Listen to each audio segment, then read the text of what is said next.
Everybody, I'm Michael Cheek, here to introduce to you a new product called Kanvas Koat. Now I know the first question you're going to ask is, what is Kanvas Koat? Well, Kanvas Koat is an acrylic based colored primer you apply to your canvas, and when it's dried it will allow you to move, blend, and spread paint right on the dry surface. Now this is not to say that you can't use any medium, but the special ingredients I have formulated in this product will allow you to paint without using any medium. Kanvas Koat can be used with oils, acrylics, and alkyds, and Kanvas Koat will also help you keep the application of paint from making mud so quickly. Now I know in some of the other techniques, especially when you're working wet into wet, it's really easy to make mud quickly. So Kanvas Koat will eliminate that problem for you. Also, when your painting is dry, the paint colors will take on a sheen of their own, and that's just one more added feature. What I'm going to do in just a moment is demonstrate how easy it is to use Kanvas Koat. But first, let's talk a little bit about how to apply it to your canvas. Now, you'll want to use a chip brush or a sponge roller, and you will want to apply 2 coats, allowing plenty of drying time in between coats. Once it's dry, you're ready to go.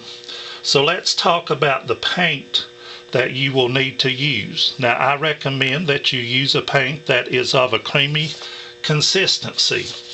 I'll be using the Martin F. Weber Prima paints, and I have used these paints for years, and I love the way that they perform, and I love the creamy consistency that they have.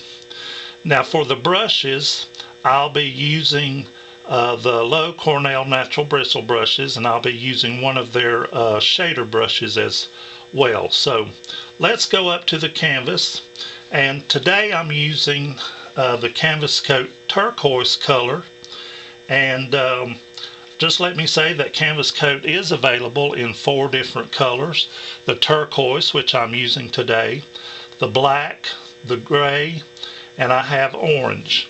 And I hope that you'll try all 4 colors. Now I have put just a little bit of a sketch on here. We're going to do a little bit of sky and some background trees, and we'll have some grassy area, and we'll throw in some water down here at the bottom. So I'm going to start with a large flat bristle brush here, and I'm going to load a little bit of titanium white. Now let me just call the colors out to you that I'm using.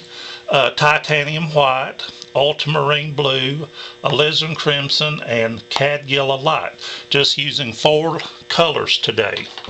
So let's take a little bit of titanium white, and to that I'm going to add a little touch of alizarin crimson.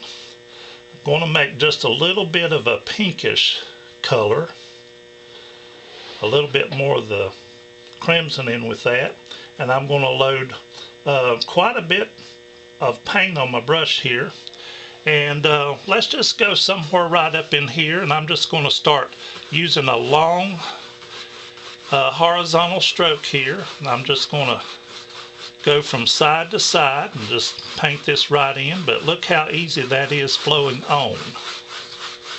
And I'm going to work it on up a little bit, pick me up some more paint here. Let's just keep on going on up. Let me get the sides in over here.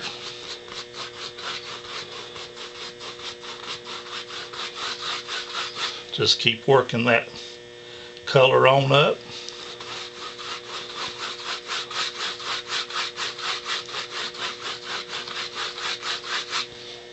But look how easy that is going on. A little more of the color, and I'll get it over here on the sides again. Just stretching that paint right out. Let's just maybe scrub up in here. We'll just kind of scrub it on up to the top here. Now we'll leave some of that turquoise color showing because when you use a colored primer, you'll want some of your background color to show through. That'll help keep your painting in harmony, just like a Sunday morning duet. It'll help keep your painting in harmony. Now, I have heard some duets that wasn't so harmonious, and I'm sure you have too, but here, this canvas coat will help keep your painting in harmony. So that easy, without using any medium, I have already laid in the sky.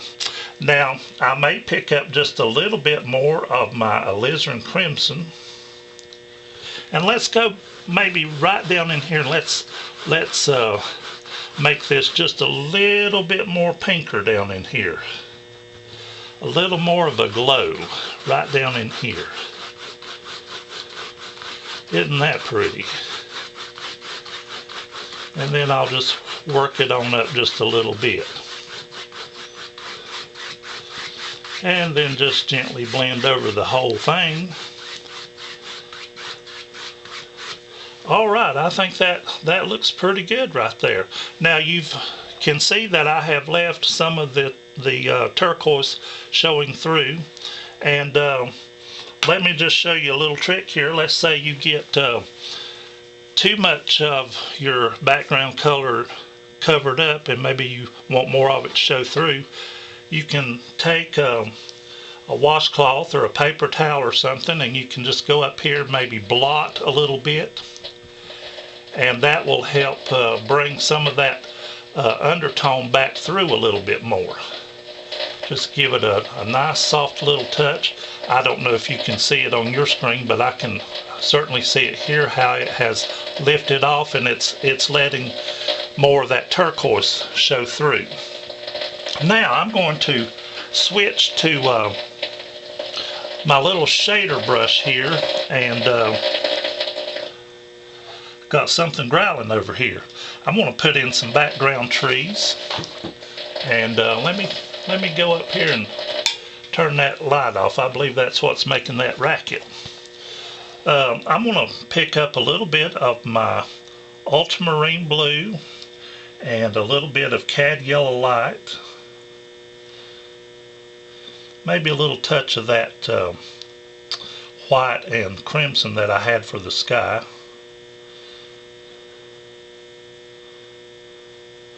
And just load a lot of paint on your brush. Let's go up here and see what we have. Now I've got a ground line here, and I'm just going to come in right on that ground line. Let's make that just a little bit darker so you can see it good. That's better.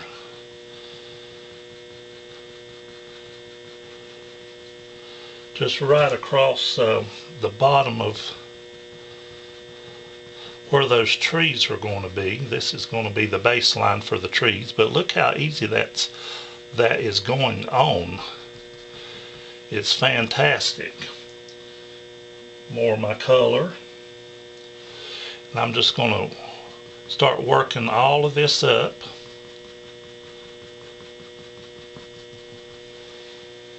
More color. Don't be afraid to put a lot of color in your brush. And I'm just using a little downward stroke. Turn the brush over, I'll get a little more paint on it. A little more paint out of my brush there. But look how easy that's going on. And I hadn't used any paint medium.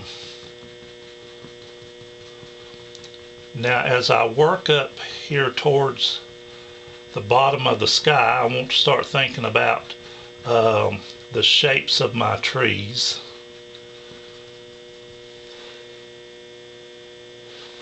And I'll be working more off the corner of the brush. Let me get a little more paint here mixed up.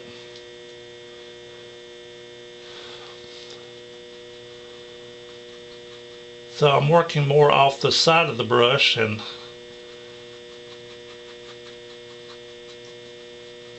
let's just throw in some little background trees. Have that one a little taller.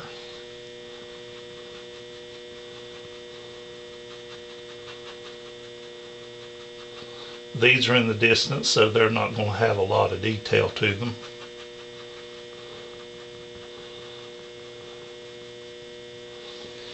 A little more of my paint. And as they work over to the left here, they may get smaller as they go off the canvas here. But look how easy that is to work with.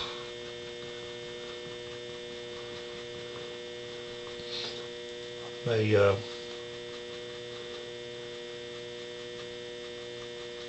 just detail a few out here, maybe take them on up just a little bit.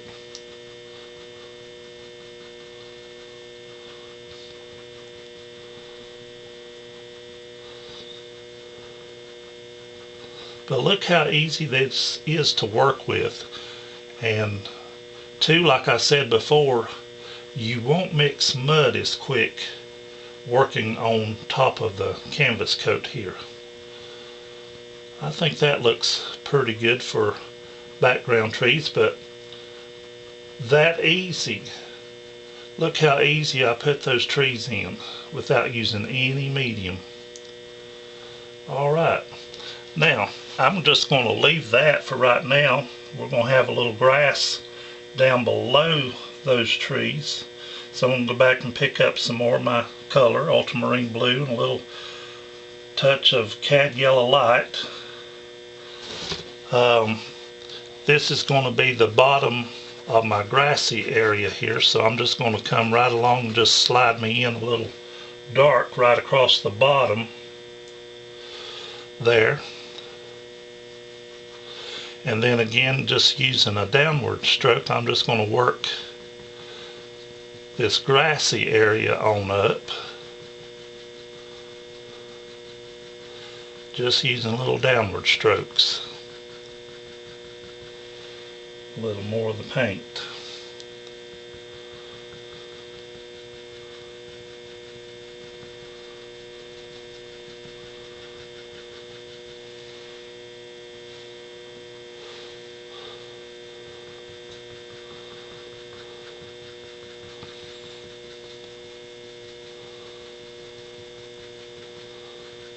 Just keep working it on up there.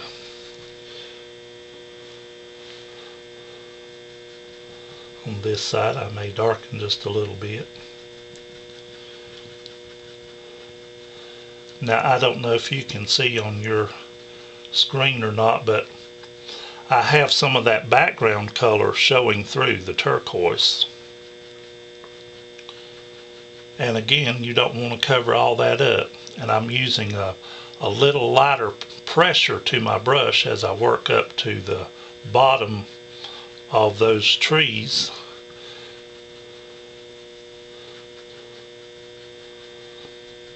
Okay, I think that looks pretty good. Now I'm just going to maybe just wipe the paint out of my brush over here. Just wipe it out. And I'm going to just take some plain cad yellow light. Since there's a little green on my brush, it'll turn just slightly green here, but I'm going to start adding a little bit of highlight to my grass, and I'll just start somewhere right in here, and I'm just going to use a little downward stroke. I'm going to brighten that up just a little bit more so you can see it at home. Just using some little downward strokes again.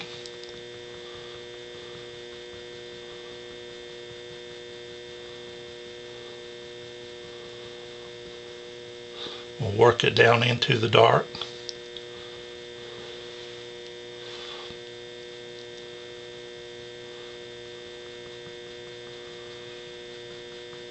But look how easy that's going on. That's just fantastic. Work it on down into the dark. Now over here on this one side, I may let's go over here and maybe just raise that on up just a little bit, like the ground has a little bit of a downward slope to it. Make this side go up just a little higher.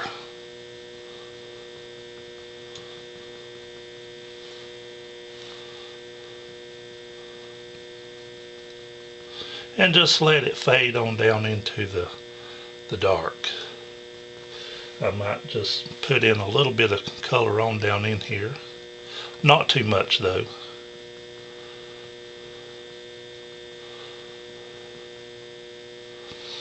Okay. Alright, I want to just go right back. Maybe somewhere right in here and just lighten that area up just a tad. Wow, look at that. You know, I've been painting for over 30 years. I hate to say that. And I know I don't look that old. But every time I see something happen on the canvas, and I know it's going to happen, but it's like seeing it again for the first time. I get excited, and I want you to get excited at home. I'm going to brighten that spot up just a little bit more.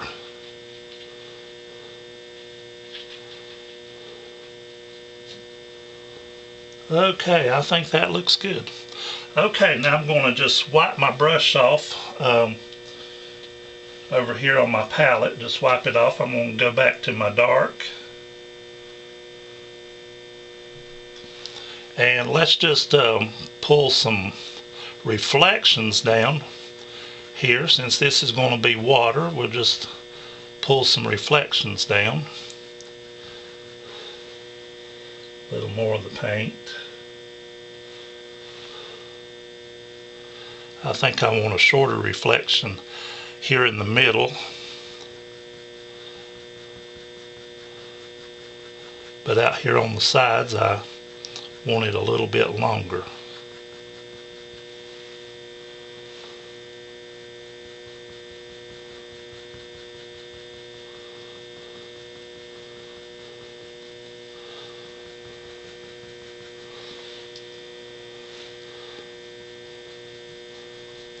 And over here we'll pull this down a little bit longer.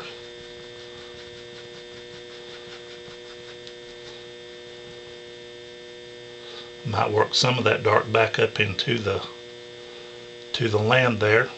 Sometimes you don't want to see where one color stops and the other one starts. And just pull that down just a little bit more.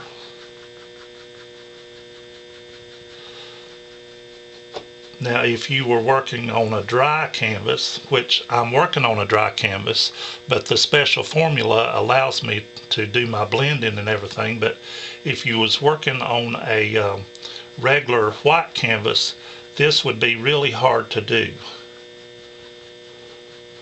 Because in traditional style painting, you have to have a little bit of medium in with your paint to get it to move and to flow.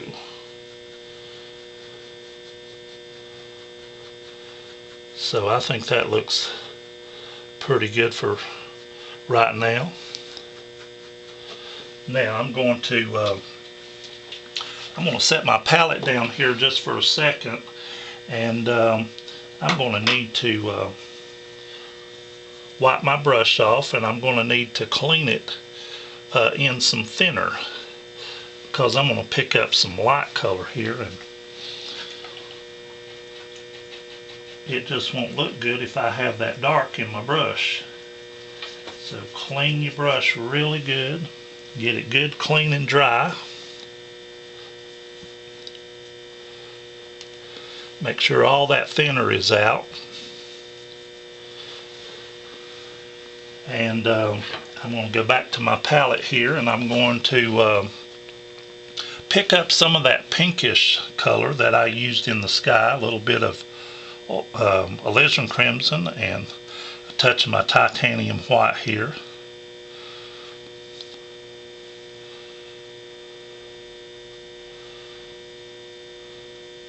Load right much paint. Sometimes it's hard to tell what you got till you go up here and do it. So I'm going to go somewhere right in here, and let's just put a little bit of that sky color in the water. and I'm just going to start working it down with a downward stroke and kind of lightly touching it into the darker tone there. A little bit more paint.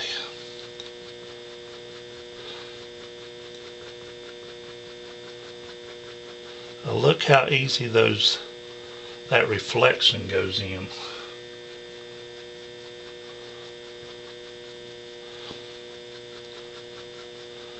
Now I'm again leaving some of that turquoise showing.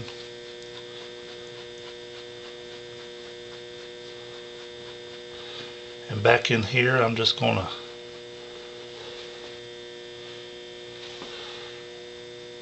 add a little more of that lighter color back in with this dark color. Just using a downward stroke. Now I may just take my brush here and just lightly skim across here a little bit. But I have left some of that turquoise at the bottom, like I did up here at the top of the sky. I've let it show through down at the bottom, and I hadn't filled it all in. I've left some of it showing. Now I think we need just a little touch of a waterline. So I take a little bit of my ultramarine blue and a little touch of white. Bring my brush to a chisel edge. And go up in here and using little horizontal strokes, just zip a little bit of a water line right across the bottom of that ground area there. And you can just see how easy that flows on. Might bring one, put it right down in there, maybe another one out here. And we don't want this side left out, so we put a little water line there. Now the object here was for me not to get a painting that was a masterpiece. I wasn't going for a masterpiece, but I wanted to show you how easy it is to paint on top of Kanvas Koat. So I think with that I'll stop. And if you're on my website, you can order Kanvas Koat from my website. If you have PayPal, or you can order with credit or debit, and when I receive your order I'll get it right out to you. And I hope you'll give it a try. I think you'll like working with it. So if you're not looking at my website, let me give you my address so you can go there and look at it and read all about it. And my website address is www.paletteCreationsbyMichael.com. So go there and check it out. I appreciate you watching. Come back and visit with me again. Bye-bye.